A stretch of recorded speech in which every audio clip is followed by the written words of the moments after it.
예, 주일 예배에 나오신 여러분들을 주의 이름으로 환영합니다. 오늘 또 거룩한 예배 가운데 우리가 함께 나왔는데요. 우리 주변의 지체들과 같이 인사하며 함께 교제를 나누겠습니다. 먼저 서로 인사하시고 또 한 주간 좋았던 일, 또 어려웠던 일 서로 격려하는 그런 시간들 우리 잠시 가지고 또 계속해서 우리 예배 가운데 나가겠습니다. 함께 교제하십시다.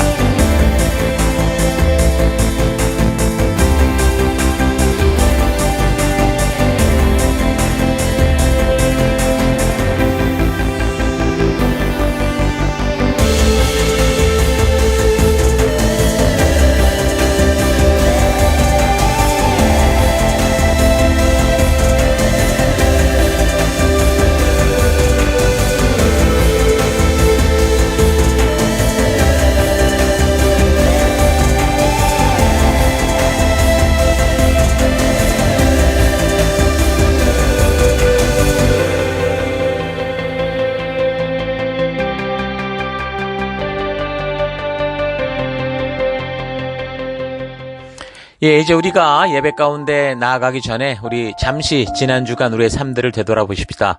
우리 하나님 앞에 나아갈 때 더러운 모습, 죄의 모습으로 나아갈 수가 없습니다. 이 시간 다 같이 함께 한 주간을 되돌아보시면서 회개 기도하시고 또 이런 예배를 허락하신 하나님께 감사드리고 우리 하나님 앞으로 온전한 모습이 될 수 있도록 다 같이 우리 잠시 회개하며 기도하십시다. 기도하겠습니다.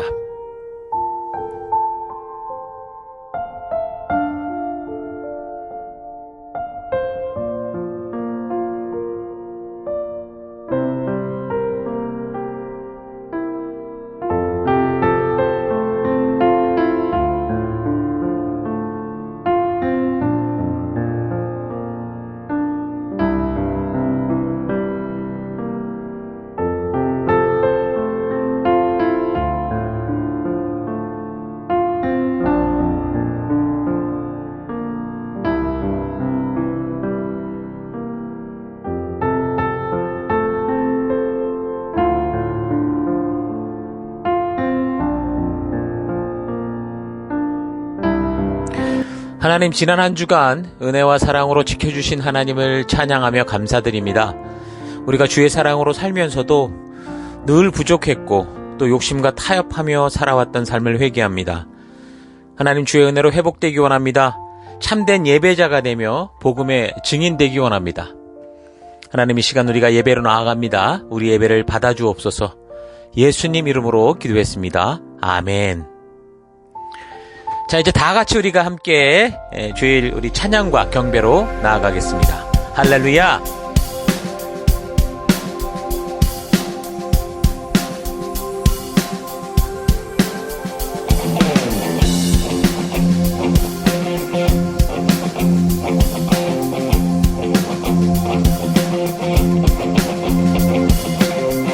주님만을 경배하리, 주님만을 찬양하리, 찬양받기 합당하신 존귀하신 주만 높이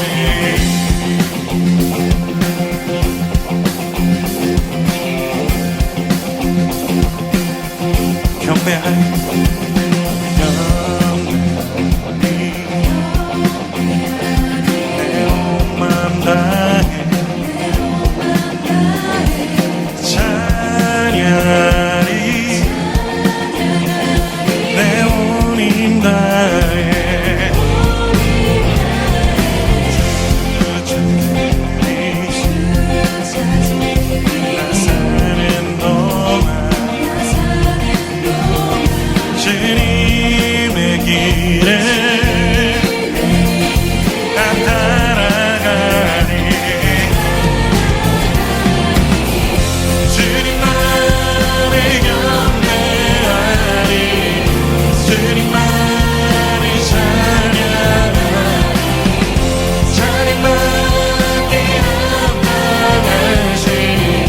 존귀하신 주만 높이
위하신 주만 높이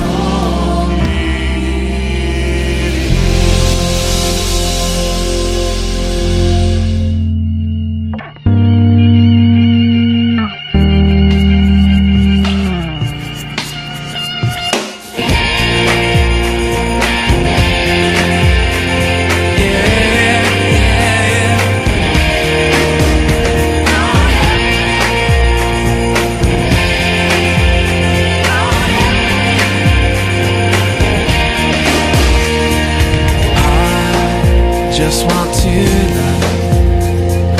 I just want to sing to the one above who has touched this thirsty soul. I just want to love. I just want to sing to the one above who has touched this thirsty soul. And now I'll never be the same. Always love you,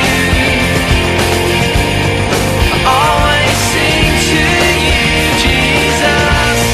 I long to worship you in spirit and in truth. Always love you, always sing to you, Jesus. I long to worship you in spirit and in truth. Yeah, yeah.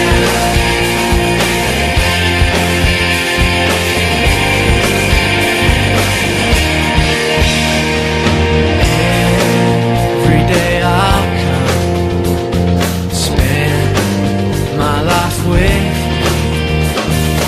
learning of your heart, what you're calling me to do. Every day I'll come, spend my life with you, learning of your heart, what you're calling me to do. My every breath belongs to you.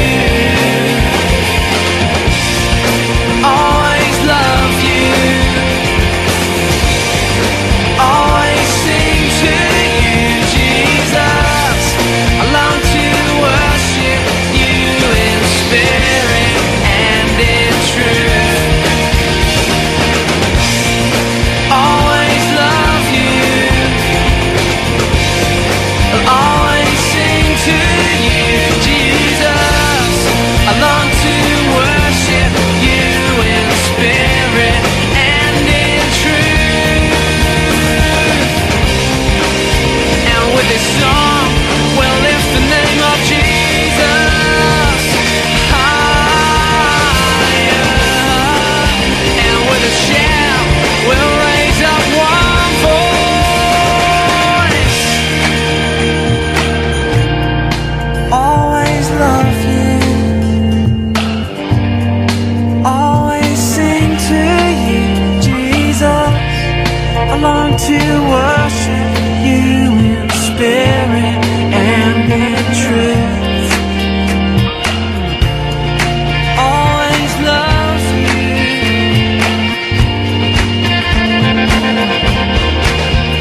I love you, Lord. Oh, your mercy never fails me. And all my days I've been held in your hand. From the moment that I wake up until I lay my head, oh, I will sing of the goodness of God. 'Cause all my life you have been faithful, and all my life you have been so, so good. With every breath that I am able, oh, I will sing of the goodness of God. I love your voice. You will lead me through the fire, and in darkest night you were close like no other. I've known you as a father, I've known you as a friend, and I have lived in the goodness of God. Yeah. And all my life you have been faithful. Oh, and all my life you have been so, so good. With every breath that I am able, oh, I will sing of the goodness of God. Yeah. Your goodness is running after, it's running after me. Your goodness is running after, it's running after me. With my life laid down, I'm surrendered now. I give you everything. Your goodness is running after, it's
아버지 사랑 내가 노래해 아버지 은혜 내가 노래해 그 사랑 변함없으신 거짓 없으신 성실하신 그 사랑 상한 갈 때 꺾지 않으시는 꺼져가는 등불 끄지 않는 그 사랑 변함없으신 거짓 없으신 성실하신 그 사랑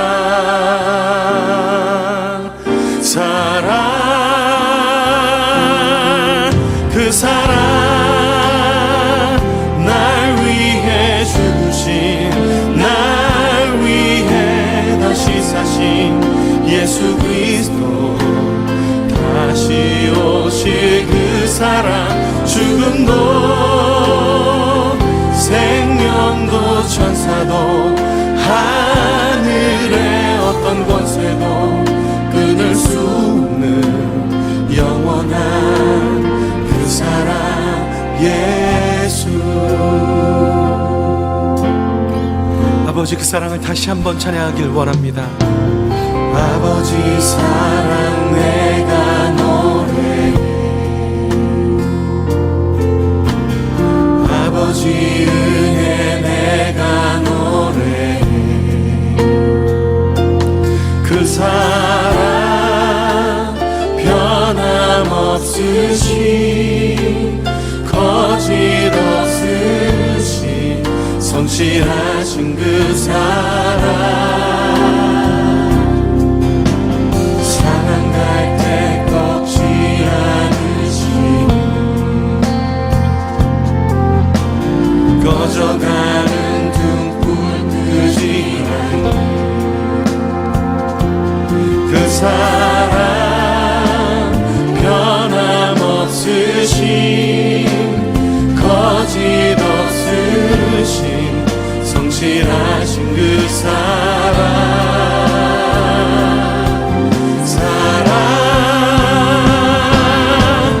그 사랑 날 위해 죽으신 날 위해 다시 사신 예수 그리스도 다시 오실 그 사랑 죽음도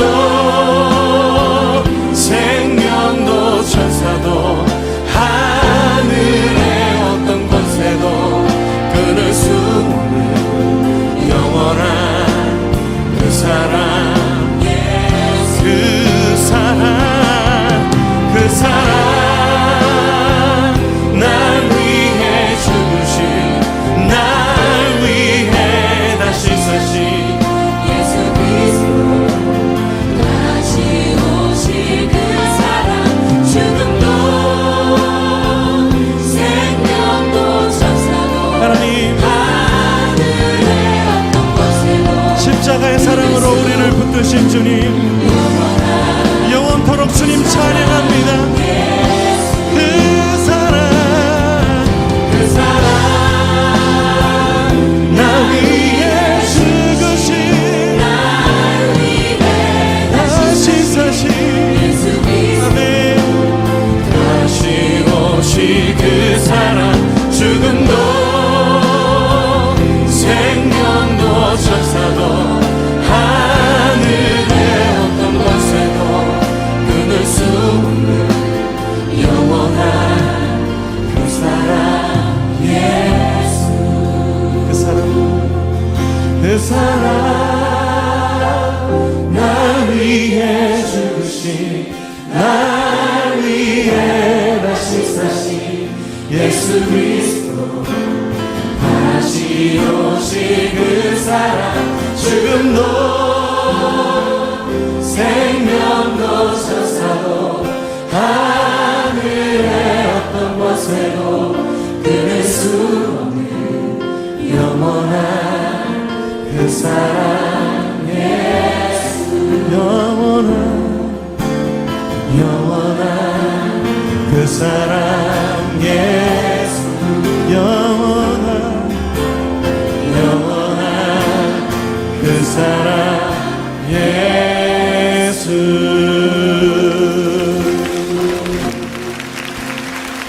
영원한 그 사랑 나 위한 그 사랑 나 위에 다시 사신 나 위에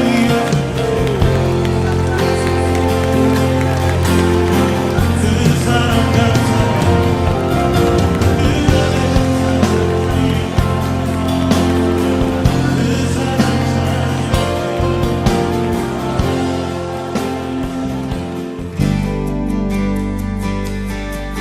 거룩하신 하나님, 주의 백성들이 주의 부르심 앞에 나옵니다. 지치고 상한 영혼들, 외롭고 곤고한 하루하루를 보내는 이들, 육신의 질병과 마음의 고통으로 지친 영혼들, 하나님 간절한 소망이 있는 영혼들을 위로하여 주시고 치료하여 주시고 거룩한 생명의 길로 인도하여 주옵소서. 각자의 예배 처소에서 주의 얼굴을 구하며 우리 주의 인자하심이 있는 예배로 서 있습니다. 우리의 예배를 받아주옵소서. 주의 거룩한 지성소에서 우리들을 오라 하실 때 예수의 피를 힘입어 겸손히 나아가는 우리가 되기 원합니다. 다 같이 사도신경을 고백하겠습니다. 나는 전능하신 아버지 하나님 천지의 창조주를 믿습니다. 나는 그의 유일하신 아들 우리 주 예수 그리스도를 믿습니다. 그는 성령으로 잉태되어 동정녀 마리아에게서 나시고 본디오 빌라도에게 고난을 받아 십자가에 못 박혀 죽으시고 장사된 지 사흘 만에 죽은 자 가운데서 다시 살아나셨으며 하늘에 오르시어 전능하신 아버지 하나님 우편에 앉아 계시다가 거기로부터 살아있는 자와 죽은 자를 심판하러 오십니다. 나는 성령을 믿으며 거룩한 공교회와 성도의 교제와 죄를 용서받는 것과 몸의 부활과 영생을 믿습니다. 아멘. 하나님, 우리의 이 고백이 단지 입술의 고백이 아니라 예배 순서로서의 고백이 아니라 우리의 삶으로 드러나는 고백, 우리 삶의 향기가 되고 우리의 그리스도의 편지로서 드러나는 우리가 되기 원합니다. 오직 주만 바라봅니다. 예수님 이름으로 기도했습니다. 아멘. 우리 주변 분들과 같이 인사하십시다. 하나님께서 당신을 사랑하십니다. 아멘.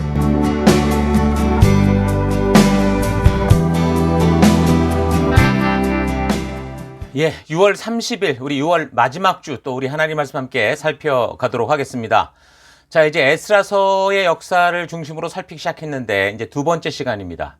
에스라서 1장에서 4장, 그리고 이제 해당되는 또 역사 속에 함께 또 등장했던 학계 선지자의 글들을 함께 살펴보도록 하겠습니다. 삶의 우선순위가 삶의 질을 만든다. 삶의 우선순위가 삶의 질을 만든다. 이런 제목으로 함께 말씀 살펴가도록 하겠습니다. 오늘 본문에 해당되는 에스라 3장 1절에서 6절까지 봉독해 드리겠습니다. 자, 이스라엘 자손은 여러 마을에 흩어져서 자리를 잡은 지 7째 달이 되었을 때에 일제히 예루살렘으로 모였다.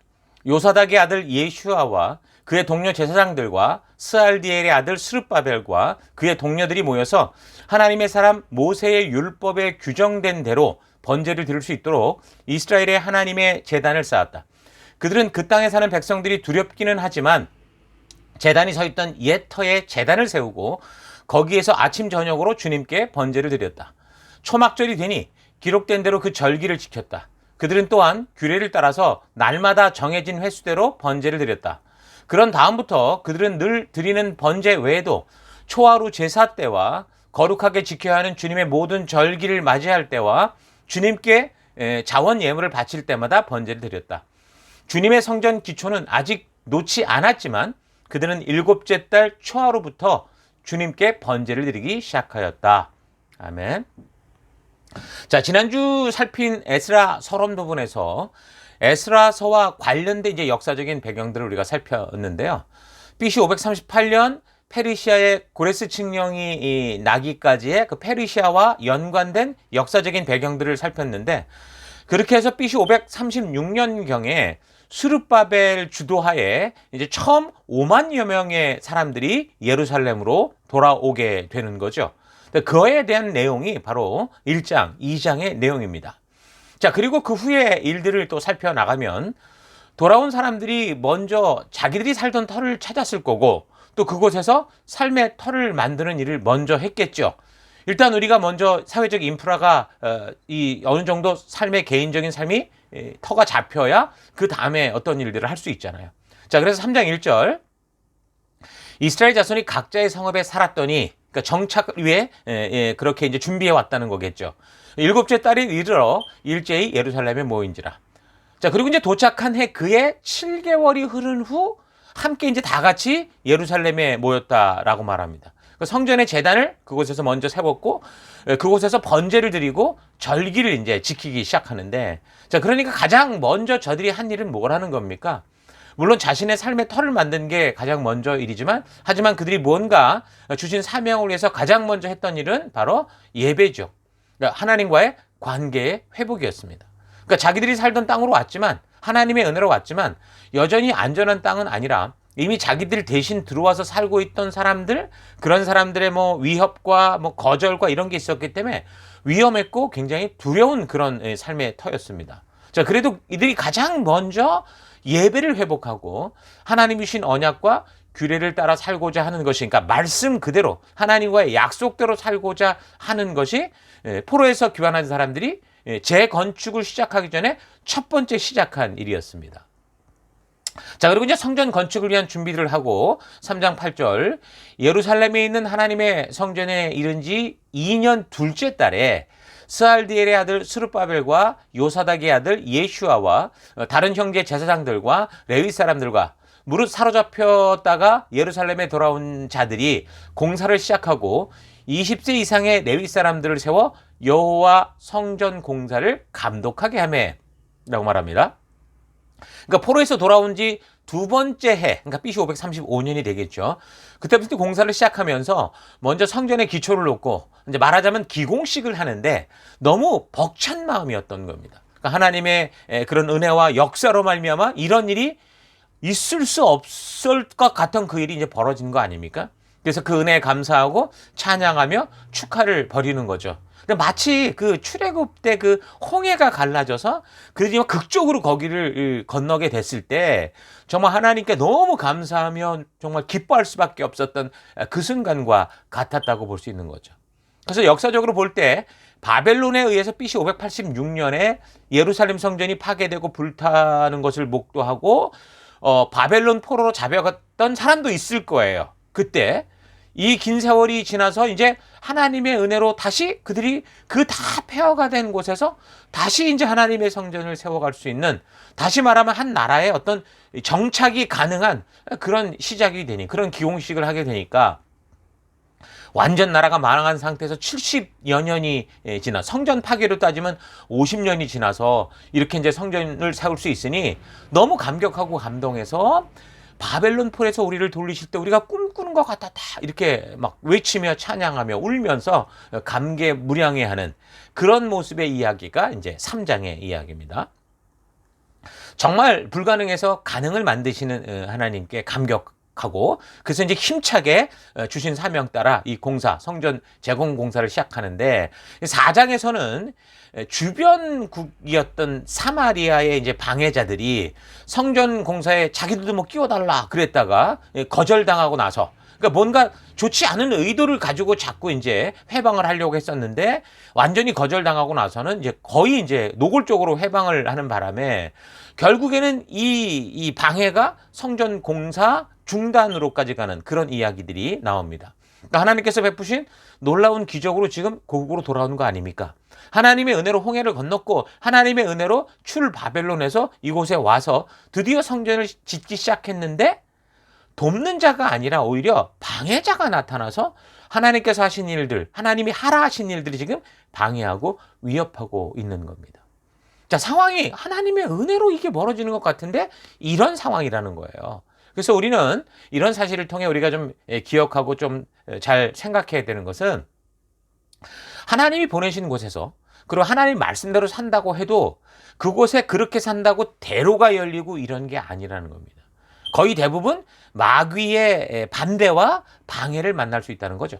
그러니까 하나님께서 유다 백성들을 스스로는 완전히 불가능했던 이 포로의 상태에서 기적적으로 저들을 고국으로 돌려보내셨다면, 하나님이 주도하셨다면, 그것을 믿고 백성들이 순종하고 나와서 편안한 바벨론의 삶에서 그냥 있기보다는 나와서 뜻을 따르기로 했다면, 하나님께서 그 보내신 곳에서 먼저 앞서 가셔서 일을 승승장구할 수 있도록 처리하셔야 되는데, 마치 그 출애굽한 백성들도 보세요. 약속의 땅 가나안에 이제 드디어 왔는데 그 안에 보니까 뭐 맨션 아파트들이 딱 우리 집들이 다 배치되어 있는 게 아니라 가나안 땅, 그 땅의 주인이었던 적들이 눈을 부라리고 목숨을 걸고 덤벼들면서 못 들어오게 하는 이 전쟁을 걸어온 것과 같은 상태라고 볼 수 있겠죠.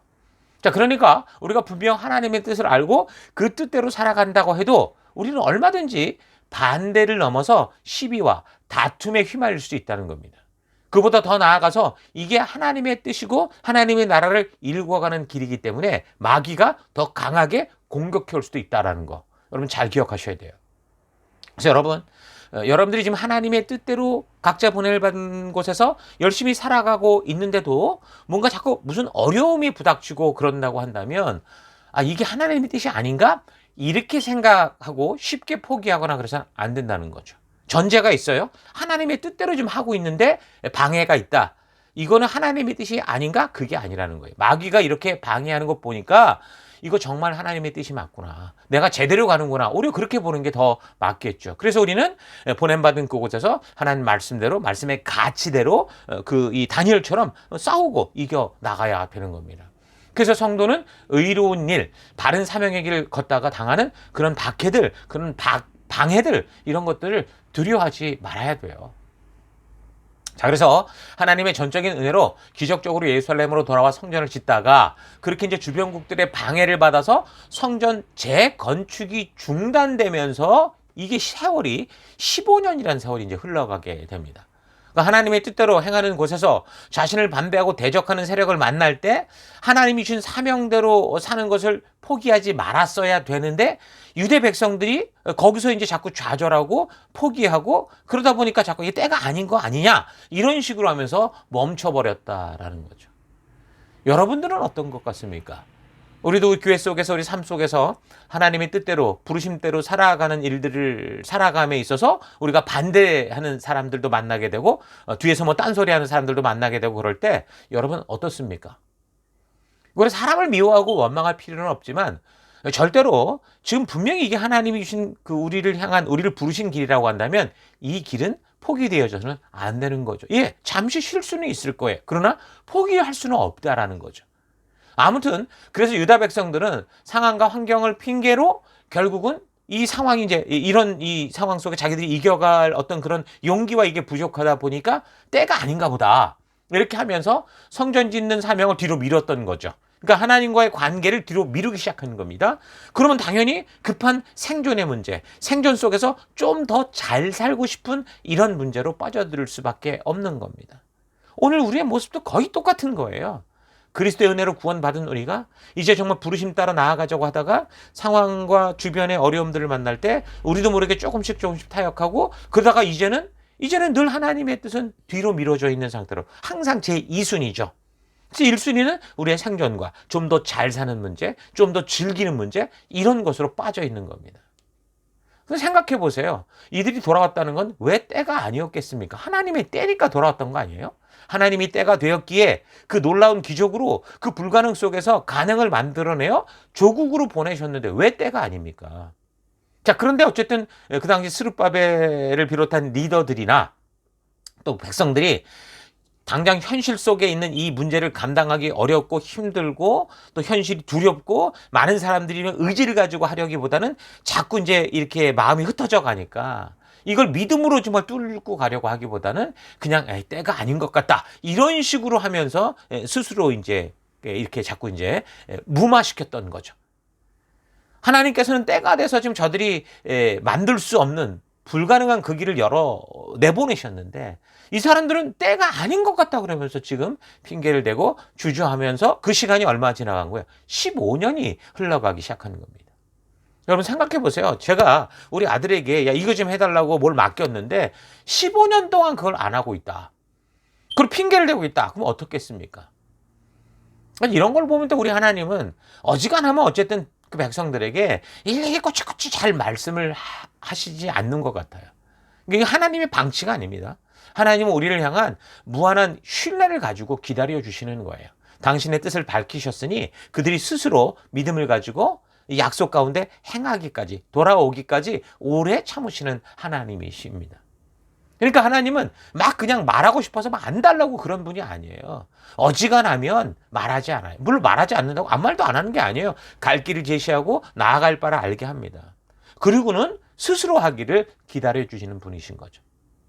그런 하나님께서 이제 만약에 예언자를 보냈다 이러면 이거는 좀 심각하게 봐야 되는 거예요. 정말 보다 못해서 참다 못해서 기다리다 못해서 하나님이 뭐 정말 이 위기가 위험으로 거의 닥쳐올 때가 되면 또 하나님 그때 또 움직이시는 거죠. 그래서 그 너무 급박한 순간이 오기 전에 되돌이킬 수 없는 상황으로 빠지기 전에 항상 예언자들을 보내셔서 우리에게 말씀하시는 거예요. 그래서 하나님은 사람들이 별일 없이 살면 좀 이렇게 좀 해코지를 이상한 헷갈리는 일들 하고 그런다고 해도 이게 지금 극단적으로 결국은 되돌이킬 수 없는 길이 아니고 언젠가 또 돌아올 기회가 있다면 하나님은 끝까지 기다려 주시고 돌이키시기 위해 그들을 설득하시는 거죠. 그래서 좀 우리의 삶이 좀 삐걱거리고 뭐 업다운이 좀 심해도 그게 극단적 멸망의 길로 가지 않는다면 그냥 기다리고 계속 약속 가운데 우리를 기다려 주십니다. 인내해 주십니다. 그러니까 하나님은 늘 말씀으로 한 인격에게 권고하시지 그 인생을 마음대로 막 억지로 막 조작하고 그러지 않는다는 거예요. 근데 완전히 멸망의 길로 들어서려고 한다면 그때는 그 전에 선지자를 보내시고 예언자를 보내시고 말씀을 보내셔서 돌이키라 외치시는 거죠. 그래서 우리는 선지자들을 통해 전해지는 하나님의 이 말씀들을 진지하게 들어야 돼요. 선지서들은 우리에게 굉장히 중요한 그 교훈들을 주고 있는 겁니다. 대저 예언자라는 것은 본래 칭찬하러 오는 게 아니잖아요. 지금 이런 상황 속에 온다고 하니 고집스럽게 이 사람들이 자기 길을 가다가 멸망의 길로 떨어지기 전에 돌아오라고 책망하고 권고하고 바르게 그들을 온전한 길로 되돌이키기 위해 오는 거잖아요. 잘못하기 때문에 사실 예언자가 나타나는 것이지 잘할 때는 예언자가 나타날 필요도 없는 거예요. 주신 하나님의 약속 따라 우리가 누리며 살면 되는 거죠. 자, 그러니까 이 백성들이 포로에서 돌아온 이 백성들이 하나님의 때가 되어 그렇게 기적적으로 돌아온 거고 그래서 성전을 짓기 시작한 거고 하나님의 통치 가운데 이거를 이제 이어져 가야 되는데 근데 주변에 반대가 생겼다는 거죠. 그래서 그것 때문에 결국에는 타협하고 15년 동안이나 하나님의 뜻이 이거 아닌 것 같다. 하나님의 때가 아닌 것 같다라는 그런 핑계와 변명을 계속하면서 자기 살 궁리만 하다 보니 그러니 이제 하나님께서 학개 선지자를 보내시게 되는 겁니다. 자, 그래서 학개라는 인물에 대한 이 정확한 정보는 없지만 2장의 근거를 봤을 때 솔로몬이 지었던 예루살렘 성전의 영광을 알고 있었던 사람 같아 보여요.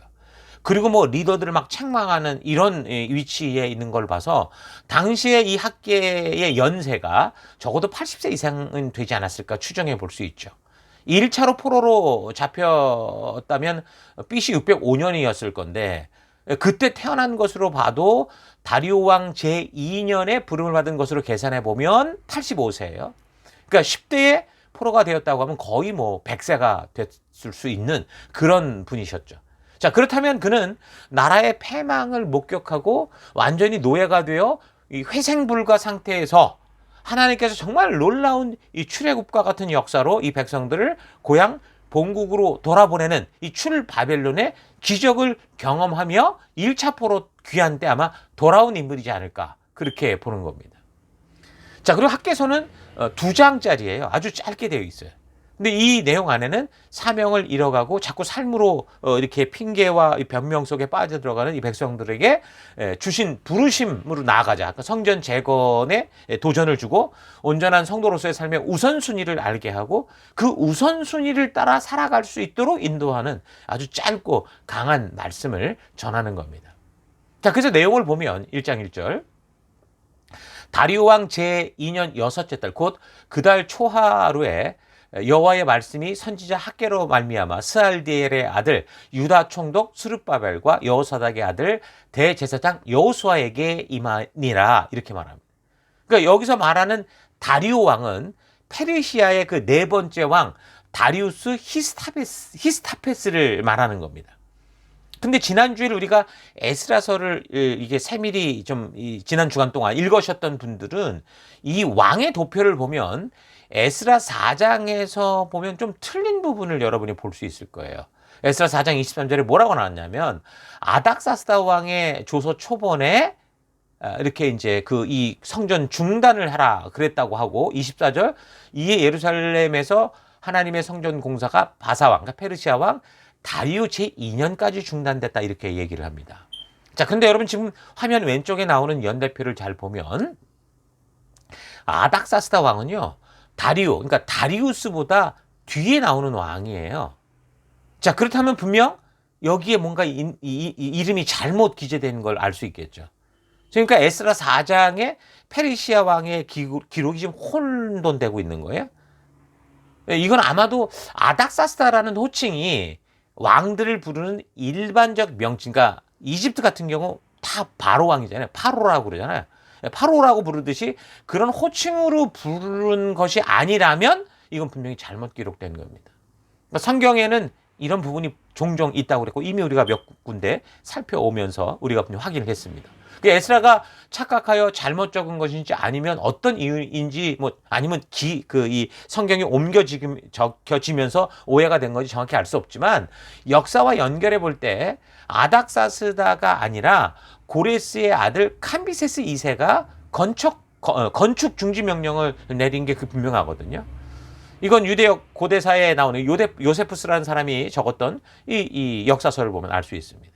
그러니까 성전 건축 중지 명령이 BC 535년에 있었다고 하면 바벨론 지역을 메대의 그 다리오가 통치할 때 그 시기였는데 메대 다리오는 자기가 통치하던 이 통치 바벨론 지역에서 5만 명이 빠져나갔는데 그걸 모를 리가 없죠. 그리고 5만 명이나 보낸다라는 것은 자기보다 더 위에 있는 누군가가 명령을 했기 때문에 가능한 거 아닙니까? 그러니까 고레스가 명령했기에 바벨론의 다리오도 충분히 이걸 알고 있었을 거라는 거예요. 그럼 당연히 다리오가 무슨 건축 중지 명령을 내렸을 리는 없고 정복 전쟁에 지금 나가 있던 아버지 고레스는 당연히 이 사람이 명령을 내린 거니까 이 사람이 하지 말라고 할 리도 없고 그러면 이제 그 당시 그 아버지 고레스를 대신해서 그 땅을 통치하고 있던 아들 캄비세스였을 게 확실하다는 거죠. 그 당시 역사적인 상황을 볼 때 이 퀴로스가 바벨론 정벌 후에 BC 538년 칙령을 내려서 유다 민족들을 돌아가게 했단 말이에요. 명령을 내렸어요. 그리고 그 정확히 언제인지는 모르지만 이 퀴로스가 북쪽 마사케타이 부족을 이 정벌을 하려고 나가게 되는데 아마도 한 2, 3년 전쟁을 준비했다고 보면 BC 한 536년경 정도가 되겠죠.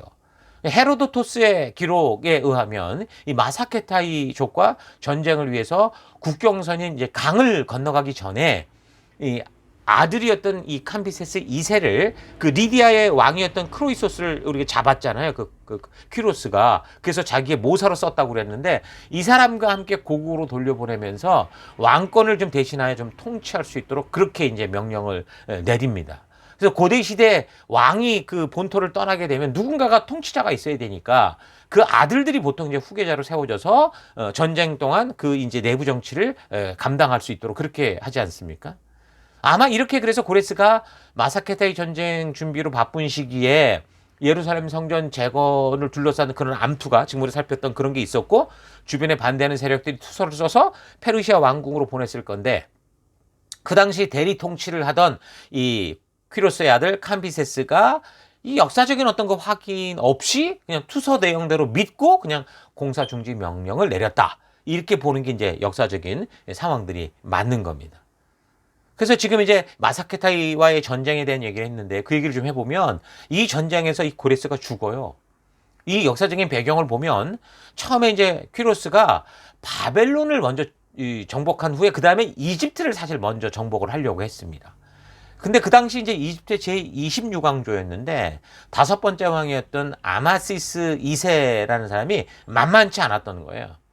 좀 이 전쟁이 쉽게 끝나지 않을 거라고 예측을 했기 때문에 그다음 다른 국경을 먼저 안전하게 만들기 위해서 그 동북쪽 지역 국경을 좀 확실하게 좀 안정시키려고 야만족이라고 부르는 이 마사케타이라는 부족을 정벌하려고 군사를 동원했던 거죠.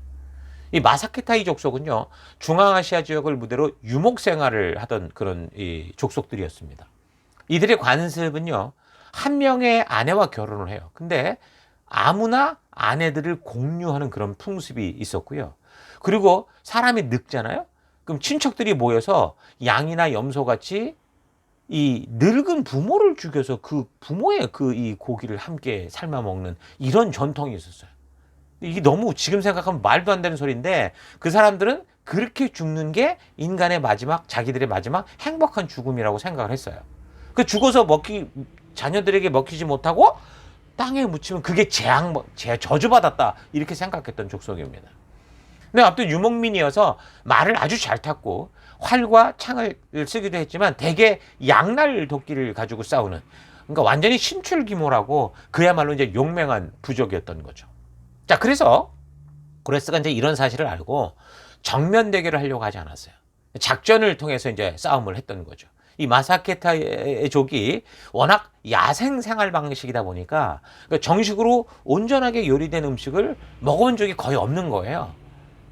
그래서 이제 이 고레스가 물을 타지 않은 아주 진한 포도주를 많이 준비하고, 그리고 이제 그렇게 아주 그냥 냄새 나고 너무 먹기 좋은 그런 산의 진미 음식을 쫙 장만해 놓고, 그리고 이제 거기에 이제 약한 부대만 남기고 본진 구대는 철수하는 것처럼 이제 그렇게 꾸몄습니다.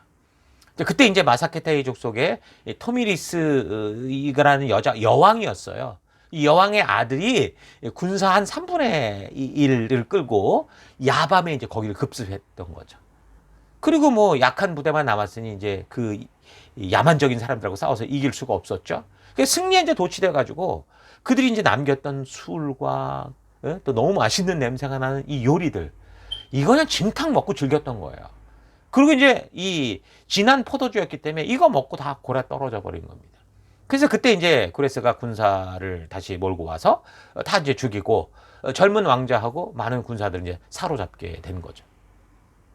자, 그래서 마사케타이의 젊고 어리석은 왕자가 술이 깨고 나서 이런 일이 벌어진 걸 아는 거예요. 자기가 한 행동에 수치심을 이기지 못하고 자살을 해버립니다. 그래서 그 어머니 토미리스 이 여왕이 고레스의 페르시아 군대와 이제 싸우게 되는 거예요. 그러니까 아들의 이런 죽음 때문에 피가 이제 거꾸로 솟구친 이 여왕이 페르시아 군과 이제 정면 이제 충돌을 하게 됐던 거죠. 근데 여기 이제 꾸며졌던 이 마사케타이의 족의 이제 뭐라 그럴까, 정예 이 병사들이 어떻게 싸웠냐면 다른 쪽으로 유인을 하면서도 모든 핵심적인 이 부대가 고레스 향해서만 달려갔던 거예요. 그래서 결국은 고레스가 있는 곳으로 결국은 뚫려버렸죠. 그래서 결국 고레스가 거기서 이제 결국 밀리게 되다가 참패해서 도망가지도 않고 또 나름대로 또 왕인이 싸우겠다고 그러다가 결국에는 이제 그렇게 죽고 목이 잘리는 아주 무서운 대가를 치르게 됩니다. 그래서 그 위대했던 제국의 왕 고레스도 그렇게 마사케토이 족속, 그러니까 야만 족속에 그것도 토미리스라고 하는 여자에 의해 그렇게 죽었다는 거죠. 그래서 바벨론을 BC 539년에 무너뜨리고 불과 한 8, 9년 만에 그래서 그렇게 이제 그가 마지막을 맞이하게 됩니다. 자, 그래서 이제 페르시아는 퀴로스의 아들 캄비세스가 이제 왕이 되는 거죠. 근데 이 캄비세스는요, 좀 다혈질 성품에 좀 그렇게 좀 바르지 못했던 것 같아요. 폭군으로 불리는 왕이었는데 또 자기 누이를 사랑해서 자기 누이 둘이나 자기 와이프로 만들어요. 그 중에 이제 나이 어린 누이 한 명은 이집트 원정길에서 자기 성질을 건드린다고 죽였어요. 그리고 왕권을 위해서 자신의 남동생도 죽였던 그런 왕입니다. 그러니까 BC 525년에 이 사람이 이제 이집트를 정복하게 되는데, 사실 이집트 정복은 이제 퀴루스 왕 때부터 계획된 거지만 이 아들 캄비세스가 이룬 아주 주요 업적이 되는 거죠. 그래서 캄비세스는 이집트의 그때 당시 어린 왕이었었는데, 그 어린 왕 푸사메티코스 3세를 정복한 후에 그걸 중심으로, 그 이집트를 중심으로 또 주변국들을 점령하는 계속적인 정벌 전쟁을 그렇게 이어했습니다. 그래서 애굽 밑에 있는 구스, 그러니까 이디오피아죠. 여기와 이제 전쟁을 하려고 했는데, 여러분 그 영화 300 보셨죠? 그 300이라는 영화를 보면은 항상 그 페르시아가 전쟁하기 전에 사신을 보내서 항복하라는 의미로 흙과 물을 바쳐라, 이런 장면이 나오지 않습니까? 자, 그렇게 똑같이 그렇게 구스로 항복할 수 있는 하도록 하는 사신을 보냈더니, 그 구스 왕이 큰 활을 하나 가지고 나오라고 그러더니 그거를 그 사신 앞에 훅 던져놓고 너희가 페르시아가 어린 것들이 이 활을 제대로 당길 줄 알게 되면 그때 싸우러 와, 돌아가, 이랬던 거예요.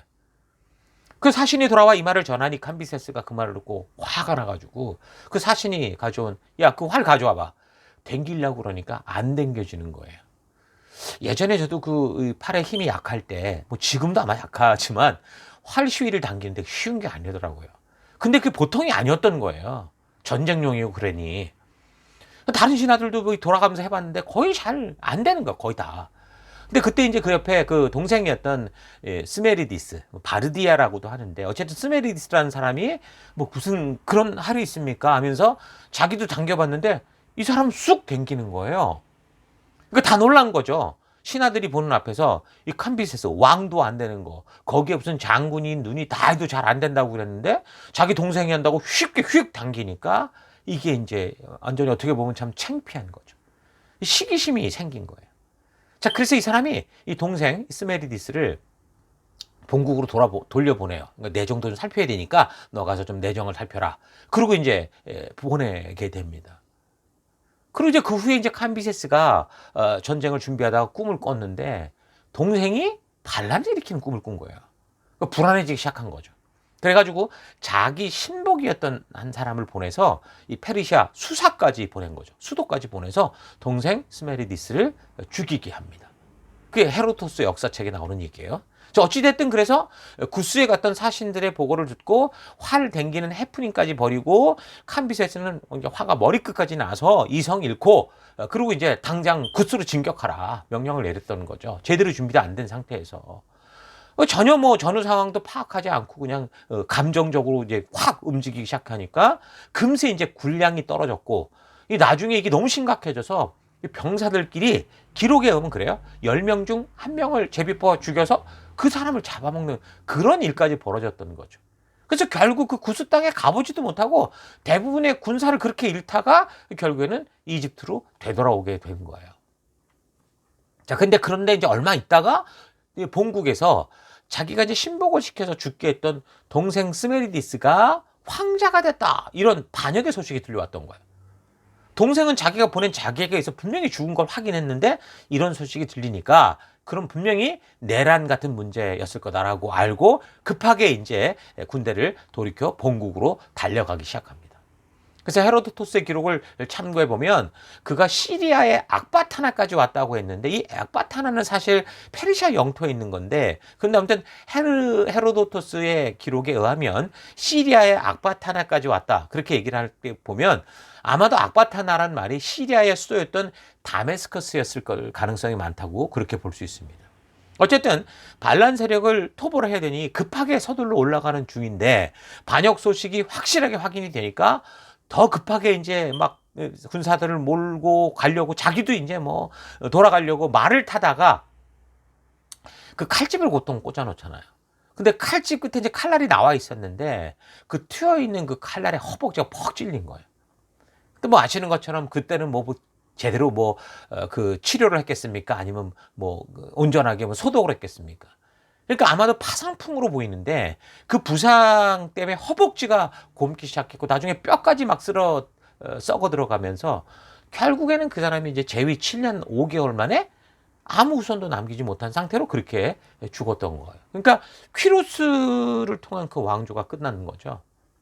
그래서 캄비세스가 이렇게 죽고 역사가들은 그 이후에 이제 여러 가지의 사건에 대해서 이야기를 하는데 어찌됐든 캄비세스의 동생이라고 하면서 황자가 된 사람은요 가짜였어요. 가짜 스메디디스. 그 가짜는 누구냐면 이 마구스라고 그래서 그러니까 메디아 나라의 제사장들을 보통 그렇게 불러요.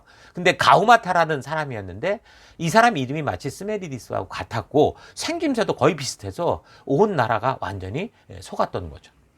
그래서 캄비세스가 이런 사실을 알고 급하게 이제 가다가 결국 부상으로 결국 그렇게 죽게 되고 그럴 때 이제 자기가 얘기를 하죠. 사실은 자기가 동생을 이렇게 해서 죽였다. 그렇게 실토하면서 자기 부하들에게 이 페르시아가 그 메디아의 그 제사장이 그 꼬라지 했으니까 이 페르시아가 메디아를 원래 이제 통합을 했던 건데 이게 거꾸로 그런 일이 생길까봐 메디아 사람들에 의해서 통치받지 않도록 해라. 그렇게 하면서 이 반란을 잘 마무리해달라고 하면서 그렇게 이제 죽었던 거죠. 그래서 이제 캄비세스 휘하에 7 모사가 있었었는데 그래서 이 상황을 어떻게 할 건지 대책회의를 했던 거죠. 그래서 결국 이제 저들이 이제 여러 가지 이제 방법을 통해서 이 가우마타에 넘어갔던 이 왕궁을 잘 회복을 해요. 그래서 가짜 이 스메리디스를 결국은 이 반란으로부터 몰아내게 됩니다. 자, 그럼 이제 해결이 됐는데, 자, 그리고 났더니 이제 페르시아의 그럼 통치자가 누가 돼야 되느냐? 퀴로스의 그 자녀는 이제 하나도 없잖아요. 혈통은 하나도 없단 말입니다. 근데 그게 이제 문제가 됐던 거죠. 그래서 이 참모들 7 모사가 그럼 누구를 왕으로 세울 것이냐. 그래가지고 한 가지 방법을 정했는데 아침 여명에 어느 장소에 어느 시간에 모이자. 그래 새벽 여명이죠. 아침 여명에 그렇게 모이자. 그래서 만약에 우리가 말을 달려 거기 왔는데 그때 누가 탄 말이든지 말이 왜 이렇게 다리를 쫙 세면서 히히히 울잖아요. 그러니까 먼저 그런 큰 울음소리를 내는 사람이 왕이 되는 거로 하자. 이런 식으로 이제 약속을 했던 거죠. 그때 이제 역사책을 참고하면 여러 가지 내용이 나오는데 제일 먼저 이 다리우스의 말이 그때 이제 유능한 그 마부가 있었던 것 같아요. 그 마부의 도움으로 도착할 때 그렇게 울음소리를 내게 해서 그래서 이제 고레스, 캄비세스 2세 그리고 휴도 그러니까 가짜 스메디스가 끝나고 나서 이 다리우스 1세가 다리우스 1세 히스타페스죠. 이 사람이 왕이 되는 겁니다. 자, 이렇게 해서 페르시아의 역사들이 전개될 때 유대민족들에게는 이제 포로에서 아까 돌아와서 성전 재건하다 멈춘 그 15년의 세월들이 이렇게 다 섞여져 있는 거예요. 자, 그런데 그때까지 스룹바벨을 비롯한 모든 백성들이 아직 때가 아닌가 보다 하면서 성전 재건은커녕 그저 자기 먹고 살기에 바빠서 정신이 없을 그때 아까 말한 것처럼 하나님께서 선지자를 보내셔서 이제 부르신 그 사명의 삶을 감당할 수 있도록 그 일을 하게 하시는데 이제 그게 누구라고요? 학개 선지자라고 그랬죠. 그래서 학개 선지자가 여기 다리우스 왕 제2년 차 될 때에 하나님께 분을 받았다. 그렇게 얘기를 하는 겁니다. 그 다리우스 왕이 바로 이 사람인 거예요. 지금 말씀드렸던. 그래서 이제 성경에는 지금 페르시아에서 벌어진 이런 역사적인 사건들이 세세히 다 나오지는 않아요. 그래서 성경과 역사를 이렇게 같이 연결해 보지 못하면 성경은 읽을수록 헷갈리고 무슨 얘기인지 하나도 몰라. 재미가 하나도 없을 거예요. 그래서 성경도 역사를 알아야 참 재미있고 더 집중해서 살아있는 말씀으로 볼 수 있습니다. 여러분 300이라는 영화도 그래요. 이런 역사의 배경을 알고 보면 더 좀 흥미롭죠. 300이라는 영화에 나오는 그 페르시아의 왕이 여기 이 다리우스 왕 다음에 그 아들이었던 아하수에로라는 사람이었단 말이에요. 세계 역사의 이 사람의 이름은 크세르크세스라고 그랬잖아요. 300 영화 보면 대부분 뭐 쪼꼬레 볶음만 뭐 기억하지 다른 걸 기억 못 하는데 이런 역사적 배경을 알면 더 재밌어요. 이제 곧 에스더가 왕후가 되는 이야기 에스더서를 통해 다룰 텐데 이 에스더가 결혼하는 왕이 바로 이 크세르크세스고 에스라를 또 에스더 말고 에스라를 신임했고 또 그다음 느헤미야까지 나중에 오잖아요. 느헤미야를 신임했던 왕이 바로 이 아닥사스다 왕이었습니다. 자, 어찌됐든 다리우스가 그렇게 왕이 돼서 수많은 반란을 제압하고 제국을 튼튼히 했는데 여기 좀 지도를 보십시오. 이게 지금 페르시아 제국의 그때 당시 지도 영토입니다. 이 사람이 인도로부터 애굽 그리고 리디아까지 127도, 그러니까 127 민족을 다스렸다라고 보면 돼요. 그거를 20개로 분할을 해서 다스렸단 말입니다. 근데 워낙 땅이 크니까 빠르게 통제할 수가 없는 거예요. 여기서 전한 말이 저 끝까지 가려면 심지어 몇 달, 몇 년이 걸릴 수도 있는 거죠.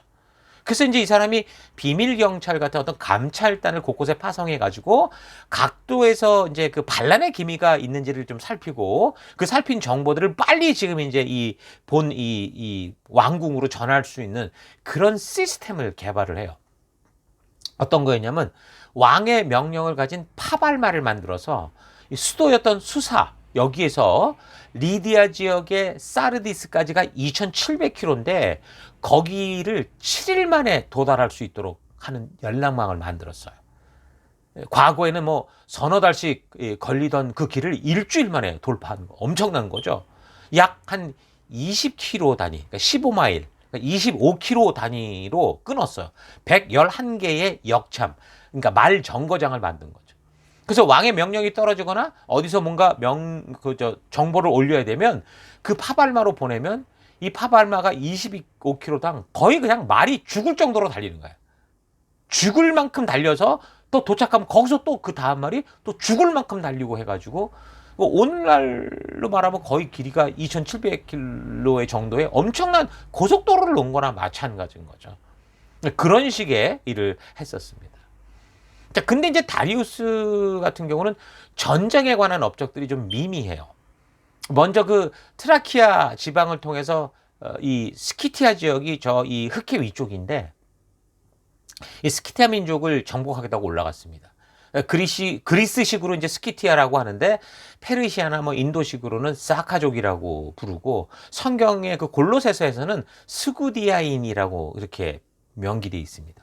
그러니까 오늘날로 말하자면 흑해 위에 루마니아, 우크라이나 지방 쪽을 말하는데 이 페르시아의 군대가 너무 거대하니까 이 스키티아족이 정면 싸움을 안 하고 이 게릴라식으로 자꾸 치고 빠지는 그런 식으로 전쟁을 벌였던 거예요.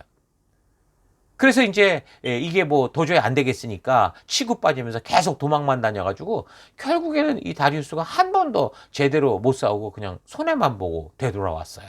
그러고 나서 이번엔 또 이오니아 지역 쪽, 그러니까 그리스와 이제 맞닿아 있는 그쪽 지역에서 페르시아의 스키티아 전쟁 패배를 보면서 반란이 일어났는데, 그래서 이제 다리우스가 또 이걸 진압하려는 과정에서 이오니아를 도왔던 이 그리스를 이제 공격을 하려고 했습니다. 우리가 잘 아는 페르시아 전쟁이 벌어지는데 아마도 역사적으로는 동양과 서양의 첫 전쟁이었다라고 볼 수 있어요. 그래서 이제 첫 번째 그리스 이 원정에서는 이 트라키아 지역에서 거기에 그 아토스 곧이라는 게 육지에서 바다를 향해 이렇게 돌출된 부분 같은 거예요. 반도 같은 건데 반도보다는 좀 작죠. 어쨌든 거기까지 갔는데 태풍 때문에 어이없이 실패하고 300척이 거의 그냥 물에 가라앉았다고 하니까, 그래서 이제 그 다음 다시 두 번째 원정을 하는데 그때 벌어지게 되는 전쟁이 지금 우리가 잘 아는 마라톤의 시초가 된 마라톤 전쟁입니다. 그래서 이 전쟁을 일으킨 왕이 바로 이 다리우스 1세예요. 근데 뭐 두 번 다 어떻게 됐어요? 패배로 끝나고 만 거죠. 자, 이런 세계 역사 속의 왕이 다리우스였고 그 왕이 통치할 때 이제 학계 선지자가 부름을 받았다라는 겁니다. 자, 그러니까 여기 성경에 나오는 사건이나 인물들이 무슨 분명한 무슨 뭐 아무런 근거도 없는 무슨 신화나 이런 게 아니고 분명한 역사적 이 세계사와 연결된 사실을 가지고 있다라는 걸 우리가 알아야 됩니다. 그러니까 성경은 뭐 바람 타고 구름 잡는 얘기 아니에요. 뜬구름 잡는 얘기가 아니고 신화나 전설 얘기가 아니라 사실 진짜 이 세상 속에 벌어졌던 세상의 역사의 이야기다라는 거 여러분 잘 기억하시기 바랍니다. 자, 그러면 좀 학계서의 좀 내용을 좀 보면요. 1장 1절. 다리우 왕 제2년 여섯째 달 곧 그 달 초하루에 여호와의 말씀이 선지자 학계로 말미암아 누구한테 갔냐면 스룹바벨과 그 대제사장 여호수아에게 갔다, 이렇게 얘기를 합니다. 자, 그러니까 아까부터 계속 반복하듯이 이 백성들이 때가 이르지 않았다라는 소리를 하면서 살고 있었다는 거죠. 하나님의 때가 이미 왔기에 그래서 고국으로 돌아왔는데 당장 현실의 어려움을 만나니까 자꾸 이 핑계 전 핑계 대면서 결국 사명의 길로 부르심으로 돌아오지 않고 그냥 자기 삶 속에 머물러 버렸다라는 거죠. 우리 교회도 사명을 일궈가면서 만나는 어려움들이 굉장히 많아요. 각자에게도 그렇고 우리 교회적으로도 그렇고 여러분 그럴 때 나는 어떤 식의 삶을 살고 있는가 좀 잘 되돌아봤으면 좋겠습니다. 다시 말하지만 하나님이 하게 하신 일에도요. 또한 하나님이 우리와 지금 함께 하고 계심에도 불구하고 우리의 삶에는 회방도 있을 수 있어요. 방해도 있고 어려움도 있는 법입니다. 여러분 사도 바울이 하나님이 함께하지 않아서 그러면 그렇게 그가 선교하는 동안 그렇게 그냥 주워 터지고 다니고 죽을 뻔하고 빠져 죽을 뻔하고 맞아 죽을 뻔하고 그렇게 다녔겠습니까? 아니에요. 하나님이 함께 하셨어요. 얘들. 그래도 얻어맞았고 굶었고 폭풍에 죽을 뻔했고 왕따 당했어요. 예수님도 보세요. 하나님의 아들로 이 땅에 오셨어요. 그런데 사람들은 그 예수님께 침뱉고 조롱하고 결국에는 예수님을 못 박아 죽였습니다. 자, 그러니까 우리가 사명의 길을 걷다가 조금 어려움이 다가왔을 때 하나님이 뭐 함께 하지 않는 것 같다. 뭐 이거 하나님의 뜻이 아닌 것 같다. 뭐 때가 아닌 것 같다. 이런 식으로 우리가 생각해서는 안 된다는 거죠. 조건은 있습니다. 하나님의 부르신 분명한 부르심의 길을 걷는 중에 이런 일을 만난다면 이건 하나님의 때가 아닌가가 아니라 이겨가라 하시는구나라는 걸 우리가 기억을 해야 됩니다. 하나님의 때를 분별하지 못하면요. 삶의 우선순위가 흐트러지게 돼 있어요. 그러고 나면 결국은 뭔가 자기의 책임이 느껴지기 때문에 이걸 책임 전가하려고 하게 되죠. 그러니까 말씀대로 순종하는 길이 조금 어려우면 뭐 때가 안 됐다. 하나님 뜻이 아닌가 보다. 뭐 이래가면서 아직 부족하다. 뭐 이래가면서 그럼 이제 자꾸 핑계가 나와요. 뭐 교회가 시스템이 안 좋다, 지도자가 안 좋다, 뭐 이런 식으로 자꾸 이제 그렇게 얘기가 이건 꼭 교회만이 아니라 어디나 다 마찬가지예요. 변명이요 핑계일 뿐입니다.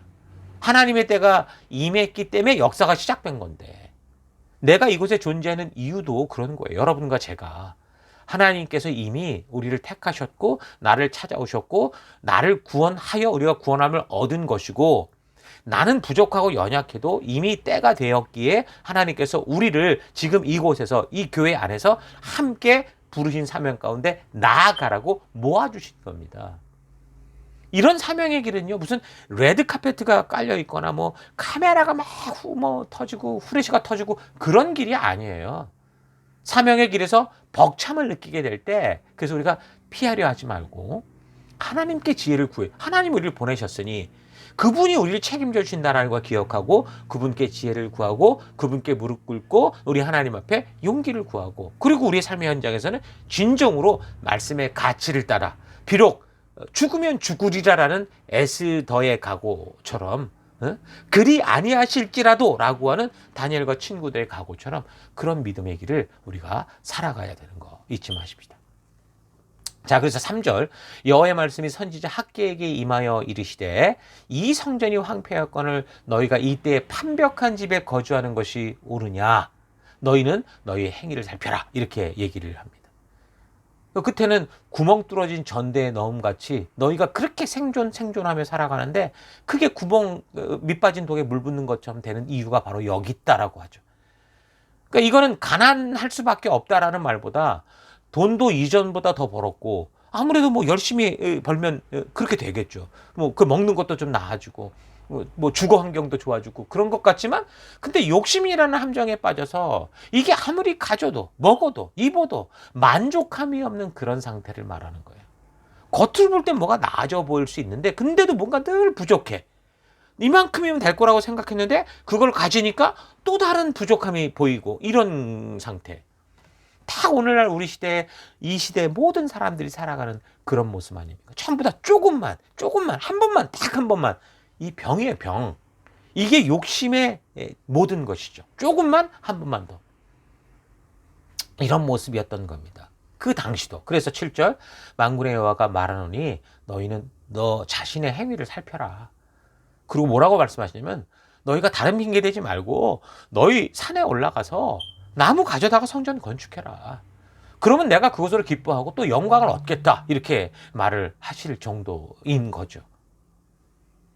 그러니까 많은 사람들이 손으로 애쓰고 노력하고 땀을 흘려도 늘 밑반지독에 물 붓는 것 같은 삶으로 피곤해하고 지쳐하고 늘 피곤해. 이쯤은 괜찮겠지. 이거 관두면 저럴 땐 괜찮겠지. 근데 절대 그렇지 않아요. 내가 직장 다니다가 너무 힘드니 사업하면 괜찮겠지. 절대 안 그래요. 사업하다 그만두고 직장 똑같아. 안 돼요. 왜 그렇습니까? 이거는 그런 문제가 아니고 우선순위가 잘못되어 있기 때문에 그래요. 지금 당장 사업이 바쁘고 학업이 바쁘고 직장이 바쁘고 힘들다고 우리는 언제라도 하나님과의 관계를 세우는 일은 뒤로 미루는 거죠. 그게 타당하다고 생각을 하는 거예요. 고3이 되면 교회 안 나와도 된다고 타당하다고 생각을 하는 거죠. 그래서 하나님의 뜻대로 사는 일을 늘 다음 주로, 내일로, 내년으로 그렇게 미루고 그렇게 살면서 어느 순간 늘 자기 만족을 위한 그런 삶의 태도가 이 우선순위가 뒤집어지는 그런 일이 생기는 거예요. 그거를 지금 말씀하시는 거예요.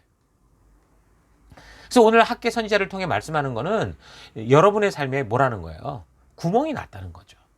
아무리 그렇게 애쓰고 살고 그렇게 열심히 공부하고 그렇게 열심히 투자해서 그렇게 큰 사업을 해도 뭔가 자꾸 빠져나가고 절대 만족하지 못하고 뭔가 자꾸 늘 항상 부족하고 바쁘고 힘든 그런 이유. 그러니까 한마디로 절대 너희는 이렇게 산 만족할 수가 없어라고 말하는 거예요. 그 타이타닉호 영화 아시잖아요. 이미 빙산에 부딪혀서 바닥에 구멍이 생겼고 침몰해 가는데 그 위에서 뭐 수영장 고치고 자기 집 리노베이션하고 돈 많이 번다고 이게 무슨 소용이 있습니까? 아무리 해봐야 그건 결국은 이 바닥에 난 구멍을 메꾸기 전에 침몰해 가는 그런 삶이다라고 말씀하는 거죠. 그러니까 말씀으로 말미암는 삶의 바른 우선순위. 우리를 이곳에 부르신 하나님의 부르심이 가장 1순위가 되는 삶의 질서를 만들어야 되는 거죠. 여러분, put the first things first라는 그런 얘기 아시죠? 그렇지 않으면 어떻게 되는 거예요? 처음에는 잘 들어가는 것 같단 말입니다. 근데 나중에는 정말 중요한 걸 담을 수가 없게 돼요. 예? 저기 모래와 작은 것들 먼저 막 채우고 나서 그 다음에 정말 중요한 큰 거를 채우려고 하면 절대 채워지지가 않아요. 그게 안 됩니다.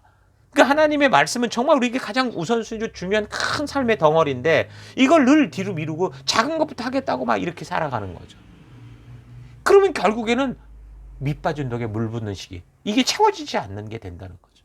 그러니까 유대 백성들이 성전을 짓고도 그런 허접한 인생을 산다고 생각했던 것.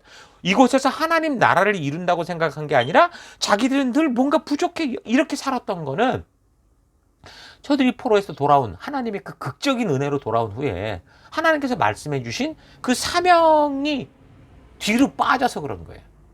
하나님은 여전히 변함없이 저들과 함께하고 그 하나님 나라를 이루려고 하시는데 그들은 이걸 늘 뒤로 미루는 거죠. 그러니 뭐가 안 되는 거예요, 뭐가. 저들의 그 불순종, 그 우선순위가 뒤바뀐 삶이 결국 그들의 정체성까지도 그들은 하나님이 독수리로 만들었는데 그냥 땅에 있는 그 모이나 쭈어 먹는 닭 같은 인생이 돼버렸던 그런 모습이었던 겁니다. 그래서 12절 스알디엘의 아들 스룹바벨과 여호사닥의 아들 대제사장 여호수아와 남은 모든 백성이 그들의 하나님 여호와의 목소리와 선지자 학개의 말을 들었으니 이게 참 감사한 일이죠. 참 감사한 게 이겁니다. 학개 선지자의 학개 선지자를 통해 하나님이 말씀하시는 것을 이 지도자들이 받아들였다라는 거예요. 믿음으로 받고 백성들이 겸손히 깨달았다라는 거죠. 청종하고 들었다. 이런 얘기가 성경에 잘 나오질 않아요. 모세 시대 이후에 어쩌면 처음 나오는 말일 수도 있을 정도로. 참 다행히 백성들이 즉각적으로 해서 주어진 그 사명의 길로 각성하고 돌아옵니다. 그러니까 말씀은 우리로 하여금 잘못된 것을 알게 하고 깨닫게 하는 거예요. 하말티어, 빗나간 삶을 보여주는 거죠. 죄가 뭔지를 보여주는 거죠. 그러면 그 죄로 말미암아 우리는 회개케 되고 그래서 우리가 흐트러진 방향, 잘못된 방향을 바르게 잡고 그래서 그 바르게 잡는다는 건 우리의 삶의 우선순위를 바르게 한다라는 거예요. 내 하루의 삶 속에 항상 말씀이 우선이 되고 내 일주일의 삶 속에 항상 주님이 주신 사명을 위해 모여있는 교회와 이 안에서 우리가 생명을 낳는 생명을 세우는 이런 일들이 항상 우선순위가 된다라는 거죠. 그것 때문에 아무것도 못한다는 게 아니에요. 우리의 삶을 되돌아보면 충분히 하고도 남는 시간들이 있어요. 근데 우리가 그거를 빙계와 변명을 하다 보니 바쁘다는 생각 때문에 자꾸 못하는 거죠. 말씀을 들을 때 내가 듣고 싶은 것만 듣는 게 아니라 하나님께서 말씀해 주시는 것을 들어야 돼요. 나의 위로를 찾는 게 아니고요. 하나님의 마음을 찾아야 된다고요. 말씀으로 그 병의 뿌리부터 잡아야지 자꾸 매일의 진통제만 그렇게 먹으려고 해서는 안 된다는 거죠. 잠깐의 진통만 없어질 뿐이고 아픈 것을 잊게 해줄 뿐이지 근본적인 이 아픔이 해결되지 않아요.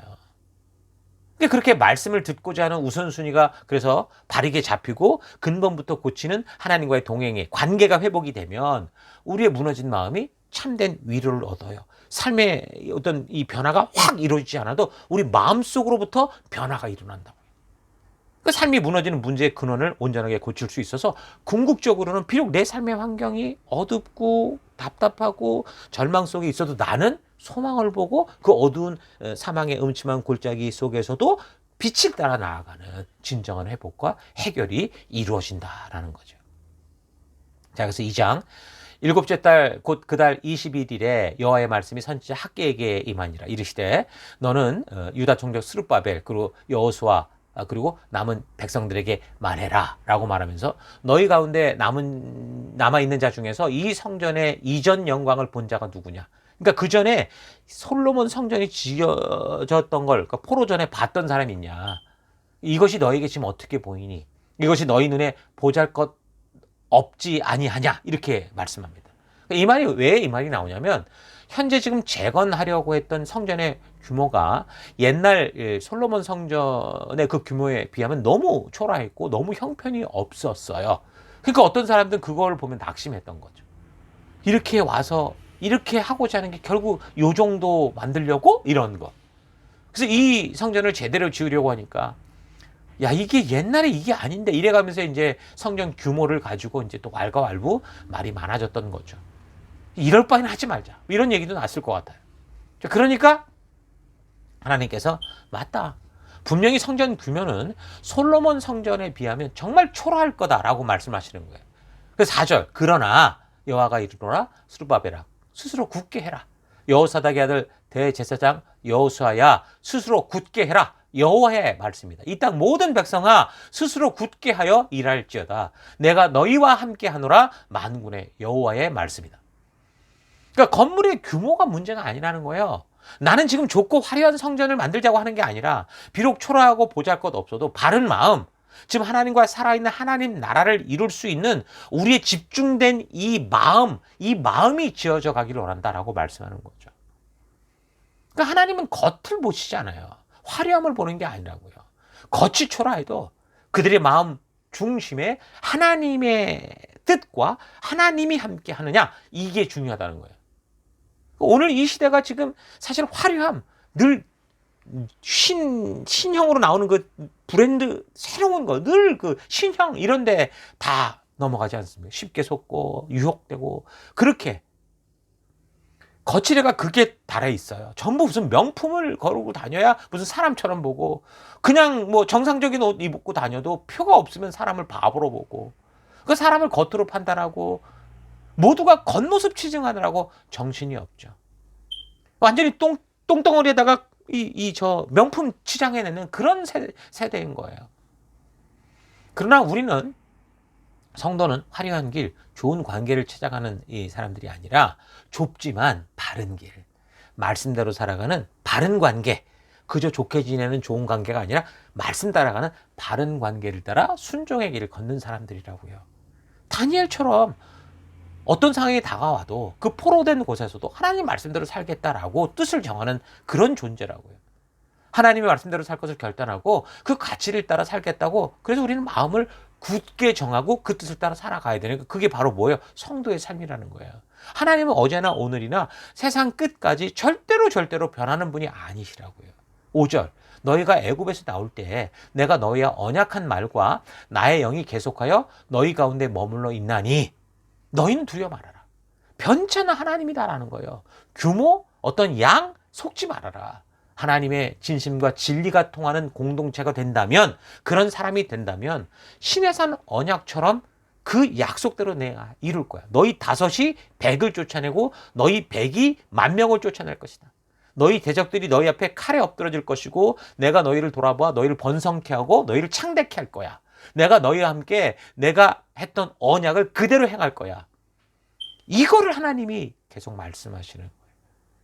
그래서 학계 예언자가 오는 것은 그래서 어떻게 보면 책망하기 위한 것보다는 오히려 하나님 앞에, 그러니까 잘 들어보면 그런 거예요. 책망 같은데 하나님께서 예언자를 보내시는 이 궁극적인 목적을 보면 책망이 아니라 바른 길로 와라. 생명의 길, 축복의 길이 있는데 어디로 가니? 이런 거죠. 축복을 주기 위한 거는 바른 우선순위를 세우기 위한 거라는 거예요. 그래서 처음에는 책망으로 시작했지만 뒤에는 아주 위로와 소망이 되는 말씀으로 희망을 주시는 거죠. 그러니까 진정한 교회는 그런 거예요. 사람이 많고 아주 굉장한 건물을 가지고 있는 그런 게 아니죠. 근데 겉으로 또 반대로 진정한 교회는 그럼 사람이 적고 뭐 보잘것없는 가지고 있는 거냐? 아니라고요. 겉에 보이는 게 아니에요. 크든 작든 낡든 뭐 신형이든 그게 아니에요. 진정한 교회는 사람이 많든 적든 건물이 신형이든 구형이든 화려하든 그렇지 않든 하나님의 임재가 있고 그래서 그 안에 있는 성도들 하나하나가 말씀의 가치대로 살아가는 거, 그게 진정한 교회인 거예요. 상황과 환경이 어떠하더라도 하더라도 하나님의 말씀이 그 삶을 주도하는 순종하는 그런 교회, 그런 성도가 진정한 하나님의 나라 교회요 성도라는 거죠. 그때 이스라엘 백성들의 삶이나 오늘을 살아가는 우리의 삶 속에서 지금 수많은 핑계와 이유들이 많아요. 그러나 정말 그 당시 이스라엘 백성들이나 지금 우리들이나 우리가 살아가는 삶의 현실은 어려워요. 뭐 그때는 그대로 우리는 우리대로 힘들죠. 그래서 지금보다 좀 나아지면 더 잘 섬길 수 있을 것 같다라고 그렇게 늘 우리는 생각하죠. 내가 조금 노력하면 좀 더 많은 헌금을 내고 좀 더 많은 뭘 하고 봉사를 하고 그렇게 생각을 해요. 근데 그런 날은 오지 않아요. 여러분, 누군가가 수영을 배우고자 하는데 수영하자 그러면 수영을 잘하면 그때 수영할게, 이게 말이 됩니까? 아니잖아요. 수영을 잘 하려면 물에 빠지는 것부터, 그 실패부터 시작을 해야죠. 그래야 그 실패를 통해 수영을 배우고 방법을 배울 수 있는 거 아닙니까? 그러니까 우리가 부족하고 지금 비록 준비된 게 없다고 해도 하나님은 지금 부족하고 연약한 지금이라도 내가 너를 지금부터 시작해서 세울 거야. 그럼 따라와라고 말씀하신 거잖아요. 그래서 하나님의 뜻대로 살고자 하는 그 순종하는 자를 하나님이 세워가신다고요. 그 당시 그들이 정말 가진 것 없었어도 학개 선지자의 말을 통해 말씀했던 하나님 말씀을 듣고 그 말씀대로 순종하고자 할 때 하나님은 그 안에서 또 하나님의 놀라운 나라를 이루어 가겠다라고 약속을 하셨던 거예요. 그래서 여러분, 이 성전 이 공사를 중지한 지 15년이 지났다고 했는데, 그러면서 사실은 생각해 보세요. 처음에 그 포로에서 돌아올 때 건축 자금 같은 것도 다 준비해서 왔었을 건데 15년 동안 목구멍이 포도청이라고 전부 이래저래 뭐 어떻게 그게 보관됐겠습니까? 그러니까 사람이 무르고 리더십이 없어 보이던 이 스룹바벨 같은 사람이 경우 마음 좋은 사람이었던 것 같아요.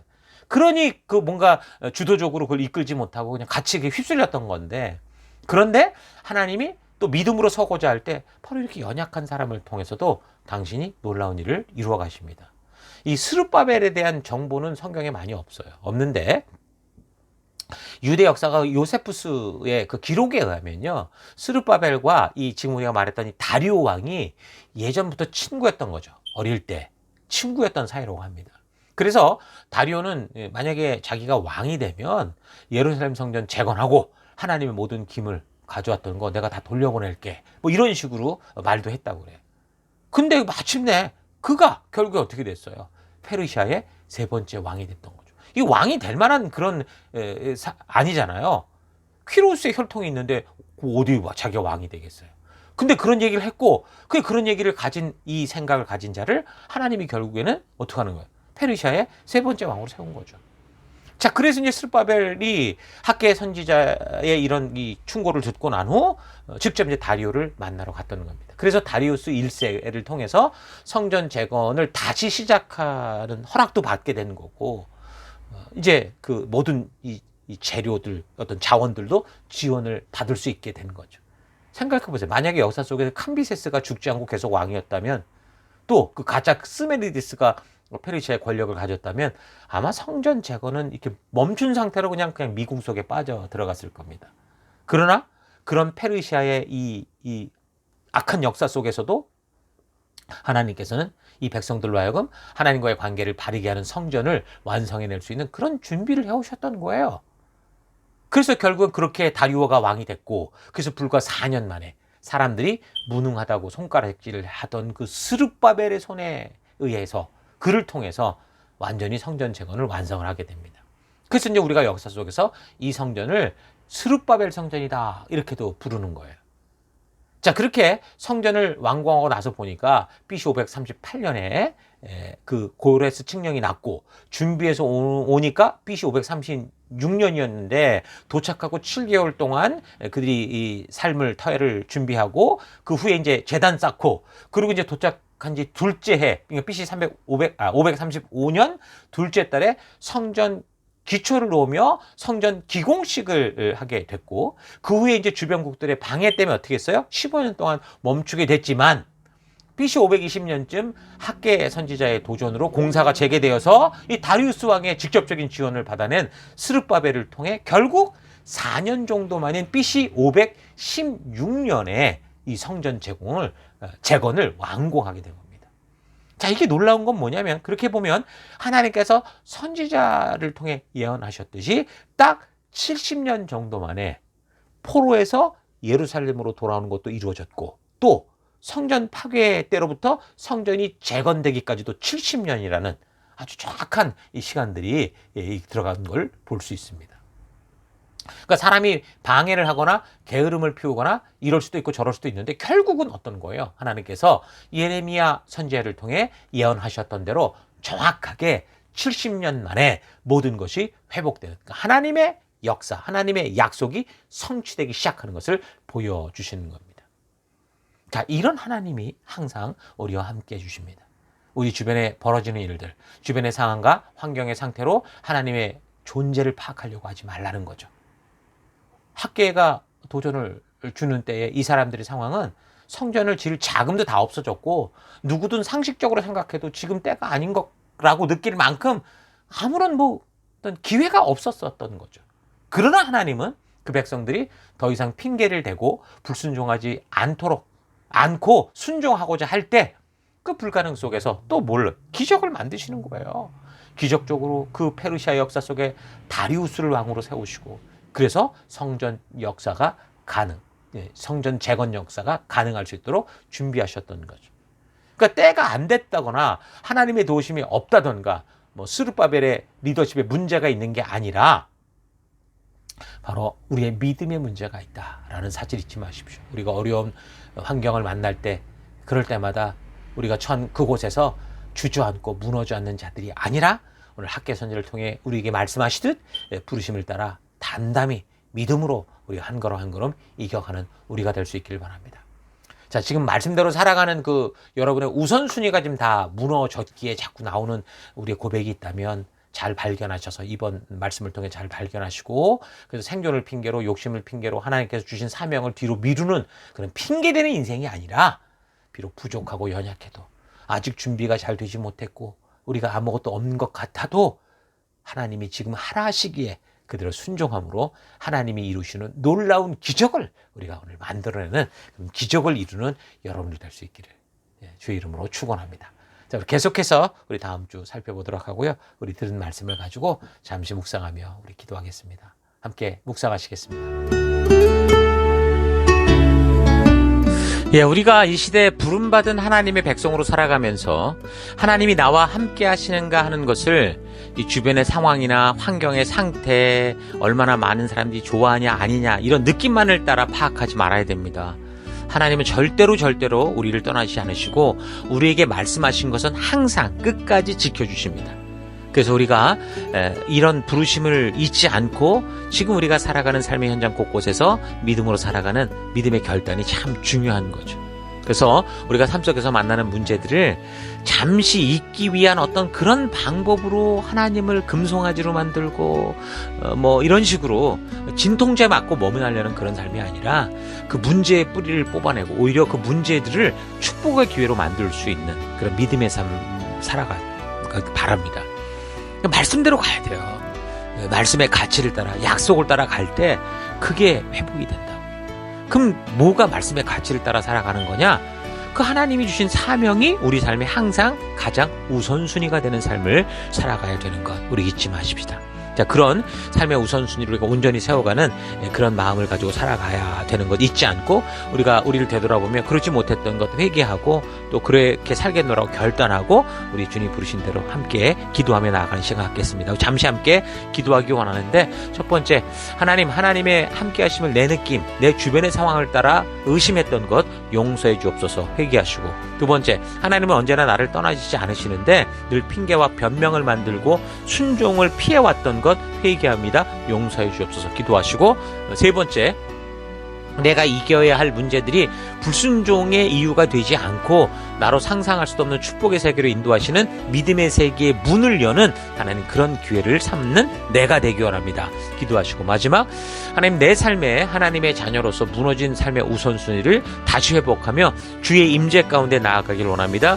주님 계신 곳에 나아가기 원합니다. 내가 선 곳에서 주님의 일들을 가장 먼저 이루어가는 내가 되기 원합니다. 결단하며 함께 기도하겠습니다. 기도하십시다.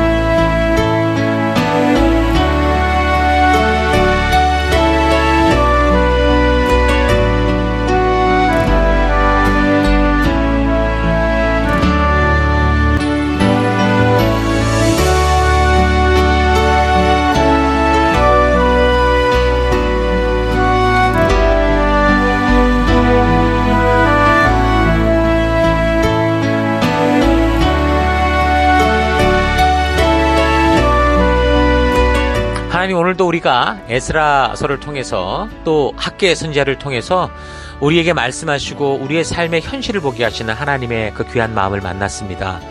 하나님은 항상 함께 하시는데 그 함께 하심을 늘 나는 느낌과 어떤 상황으로만 판단하려고 했던 것 나는 회개합니다. 주님 용서해 주옵소서. 하나님은 언제나 나를 떠나신 적이 없는데 내가 하고 싶은 욕심 때문에 핑계와 변명을 만들며 순종을 회피해왔던 삶 회개합니다. 용서해 주옵소서. 이제 하나님이 나로 이겨낼 수 있도록 주신 이 문제들을 핑계대며 불순종하는 그런 삶이 아니라 나로 상상할 수 없는 축복의 문으로 들어가게 하시는 디딤돌과 같은 거라는 것을 기억하고, 하나님 정말 주님께서 믿음의 세계를 여는 거룩한 믿음의 디딤돌로 삼을 수 있는 내가 되길 원합니다. 그래서 내 삶에 하나님의 자녀로서 이제 무너진 우선순위, 늘 하나님의 뜻이 2순위가 되는 삶이 아니라 1순위가 되는 삶으로 회복되어서 내가 어디서 무엇을 하든지 이 부르심 따라 살아가는 그런 하나님 백성 되기 원합니다. 이 한 주간도 정말 그렇게 하나님이 가장 나의 우선순위가 되는 귀한 삶 살기를 원하고, 그래서 부르신 사명이 내 삶의 이유가 되기를 간절히 바라옵고 예수님 이름으로 기도했습니다. 아멘.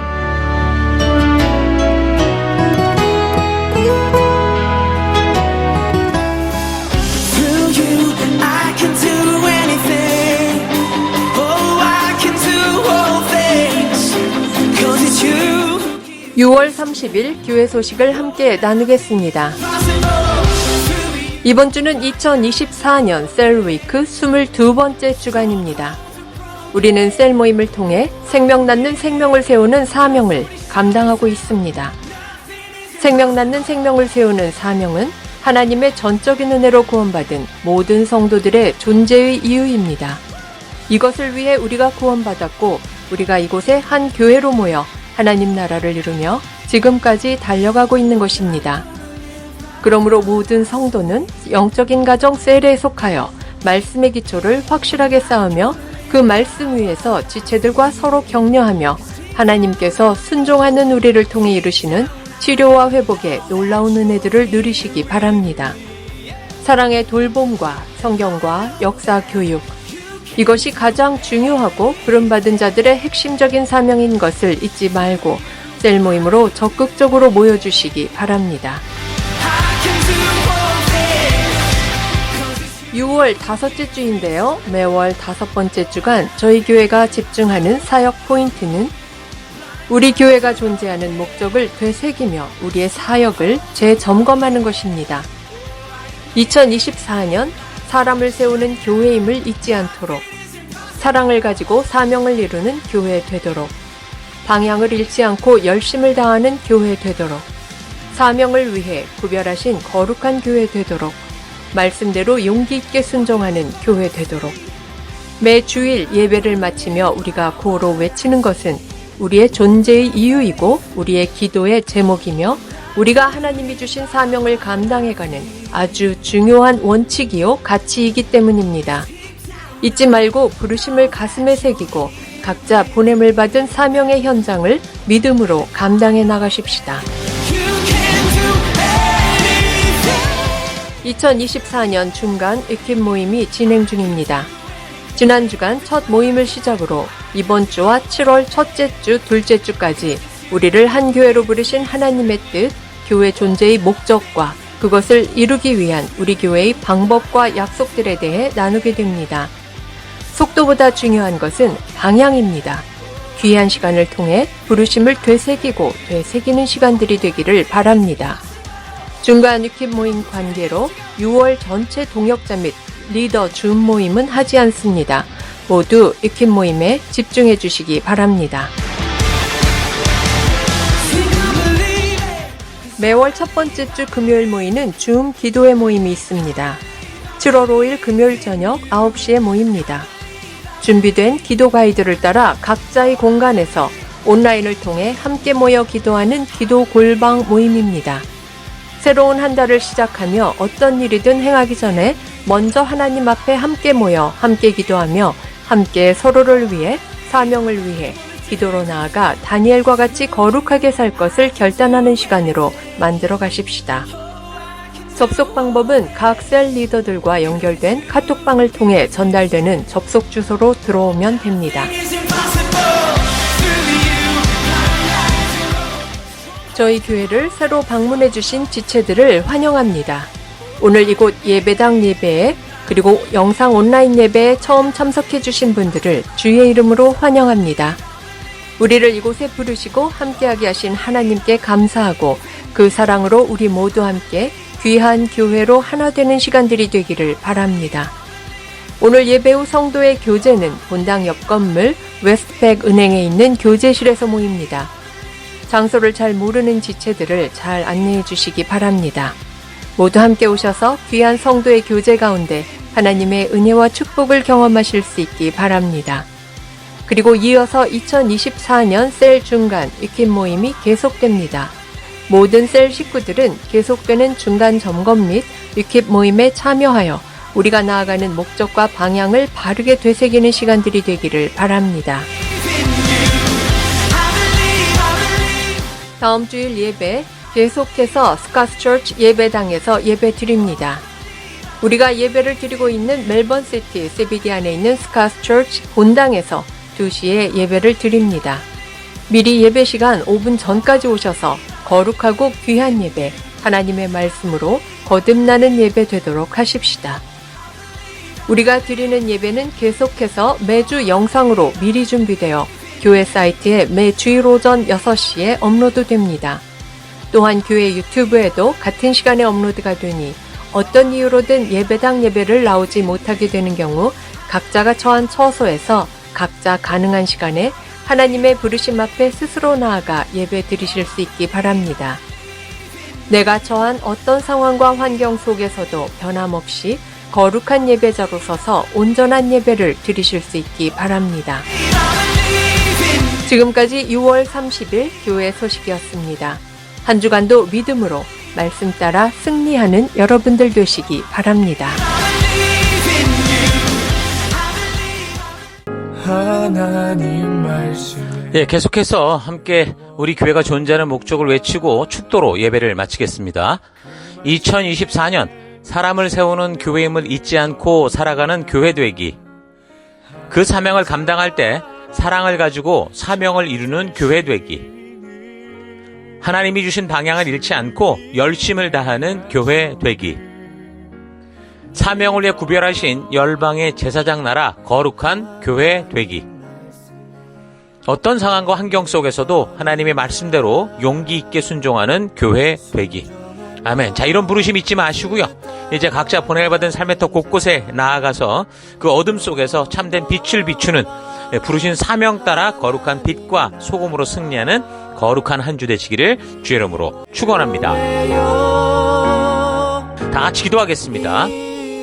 이제는 우리 주 예수 그리스도의 은혜와 하나님의 그 크신 사랑하심과 성령님의 감화, 감동, 위로, 축복, 충만하심이 오늘 말씀을 통해 부르심을 받은 우리가 각자에게 처해진 상황과 환경에 휩쓸리지 않기 위해 하나님의 부르심을 삶의 가장 우선순위로 삼아야 하는 것을 깨닫고 모든 삶에서 온전히 주님만이 앞서가시는 분이 되도록 하기를 선택하는 모든 백성들 머리 위에 이제로부터 영원토록 함께 하실지어다. 아멘. 하나님 말씀에 운명을 거는